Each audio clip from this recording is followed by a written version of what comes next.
గ్రామ సభలలో ఏం చెప్తారు? వాళ్ళు వచ్చి మీ ఊరికి ఇల్లు వస్తున్నాయి, రేషన్ కార్డులు వస్తున్నాయి, రైతు కూలీలకు ఇవి వస్తున్నాయి, అవి వస్తున్నాయి అని చెప్తారు, అంతవరకే.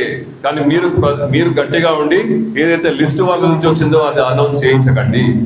ఎందుకంటే నేను అన్ని వదిలిపెట్టి ఈరోజు నా సుఖాంతమైన జీవితాన్ని వదిలిపెట్టి ఈరోజు ఇక్కడ నిలబడి మీ 24 గంటలు మీ సేవలో ఉన్నా.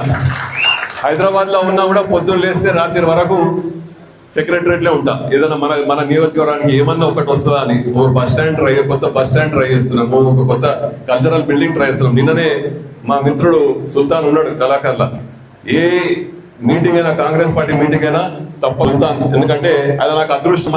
మన పార్టీ ప్రచారంలో ఆయన ముందుండి మనకు పరిచయం చేసింది కాబట్టి ఏ మీటింగ్ ఉన్నా నువ్వే వాడాలని మనసారా కోరుకుంటూ, నిన్న కూడా వాళ్ళ కళాకారుల మీటింగ్ నేను అటెండ్ కావడం జరిగింది. ఎటువంటి పరిస్థితుల్లో కళాకారులకు తప్పకుండా చేస్తా అని చెప్పడం జరిగింది. అతి త్వరలో మనకు నాగర్కల్లో కళాకారులకు కూడా ఒక బిల్డింగ్ శాంక్షన్ చేయడం జరిగింది మన మంత్రి గారు జూపల్లి కృష్ణారావు గారు. అది కూడా దాన్ని కూడా శంకుస్థాపన చేసుకోవడం. సో అది ఇష్టపడితే తెలకపల్లి మండలానికి మీకు ఎటు సమస్యలు ఉన్నా నేను రెడీగా ఉన్నా. నేను లేకపోతే పెద్దలు ఉన్నారు కాబట్టి మీకు ఎటువంటి నేను ఇప్పుడే చెప్పిన మీరంతా నా కార్యకర్తలు కాదు, ఆత్మీయులని. ఎందుకంటే మనకు బలం, నాకు మాట్లాడడానికి రాకున్నా కూడా ఆ రోజు మొదటి ఊరు పర్వతాపురం పోయినాం. చాలా మంది ముందే మా పెద్దలు వెంకటయ్య గౌడ్ గారు చెప్పిండ్రు, సార్ మీరు ఫస్ట్ ప్రచారం ఆపి పోయి మాట్లాడడానికి నేర్చుకోండి సార్ అన్నాడు. కానీ మనకు ఆ టైం లేదు. మీతోటి మాట్లాడి ఈ రోజు మైక్ పట్టుకొని మాట్లాడగలుగుతున్నా. మీ అందరిని చూసే మాట్లాడగలుగుతున్నా. మీరు చూపించిన ఉత్సాహంతో ఈ రోజు మైక్ పట్టుకొని తెలుగులో మాట్లాడగలుగుతున్నా. కాబట్టి ఎప్పుడు నేను దూరంగా అనుకోకండి.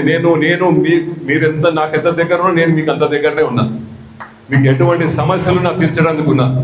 రేపొద్దున రేషన్ కార్డులు అయినా సరే, ఇండ్లైనా సరే, ఆ గ్రామ కార్యకర్తలు, ఆ గ్రామ పెద్దలు కలిసి కూర్చొని డిసైడ్ చేసిన వాళ్ళకే లిస్ట్ ఇప్పిస్తాం. లేకపోతే ఒక్కరు కూడా రేషన్ కార్డు రాదు, ఒక్కరు కూడా ఇండ్లు రావు. మనం చెప్పే వరకు నేను చెప్పిన కలెక్టర్ గారు కూడా ఆదేశాలు ఇవ్వడం జరిగింది.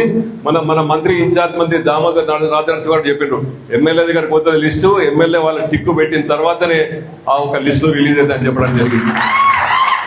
నేను డిపిఓ చెప్పిన, అడిషనల్ కలెక్టర్ చెప్పిన, ఇన్ఛార్జ్ కలెక్టర్ గారు చెప్పిన, ఇటువంటి లిస్టు మీరు బయట పెట్టి రిలీజ్ చేయకండి, రిలీజ్ చేస్తే బాగుండదని హెచ్చరించడం జరిగింది. కాబట్టి నేను 24 గంటలు మన కార్యకర్తలు, మన పబ్లిక్ అని ఆలోచిస్తున్నా. మీరు కూడా ఇవన్నీ దృష్టి పెట్టుకొని రేపు రాబోయే ఎలక్షన్లో సర్పంచ్ అయినా సరే, ఎంపీటీసీ అయినా సరే, జెడ్పీటీసీ అయినా సరే, మనం కైవసం చేసుకోకపోతే ఇబ్బందులు ఉంటాయి. మొన్నటిదాకా మీరు నా కోసం కష్టపడ్డారు. 3 సంవత్సరం క్రితం ఎలక్షన్లో.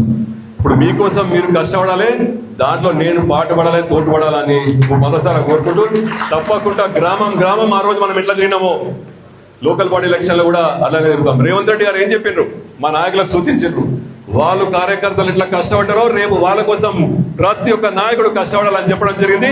అదే విధంగా మేము కష్టపడతామని మీ అందరికీ సమాధానం చెప్తున్నాం. మీరు ఎటువంటి అపోహలు పెట్టుకోకండి. మీరు ఈ మధ్య టీఆర్ఎస్ తక్కువైంది, మనది ఎక్కువైంది అని చాలా మంది అంటున్నారు స్టేజ్ మీద. ఎవరు వచ్చినా మనోళ్ళ గురించే కంప్లైంట్, సార్ వాడు అట్లా చేసిండే, వీడు ఇట్లా చేసి. అది కొంచెం తగ్గించుకోండి. గ్రూపులు కాకండి. ఇప్పుడు గ్రూపులను ఏం లేదు, అందరం ఒకటే సింబల్ మీద ఉన్నాం. ఏం సింబల్? ఆకలేదు నేను గట్టే చెప్పండి. చేయి గుర్తు మీద ఉన్నాం మనం అందరం. సో చేయకూడదు ఏమైనా ఉంటే సమన్వయం చేసుకోవాలి. కాబట్టి అతి త్వరలో దాన్ని కూడా మనం ముఖ్య కార్యకర్తల్లో అధికారులకు కూర్చోబెట్టి మాట్లాడి అంత దూరం రాకుండా, నా దగ్గరకు రాకుండా చేద్దామని చెప్పారు. కాబట్టి అది కూడా తప్పకుండా చేద్దాం.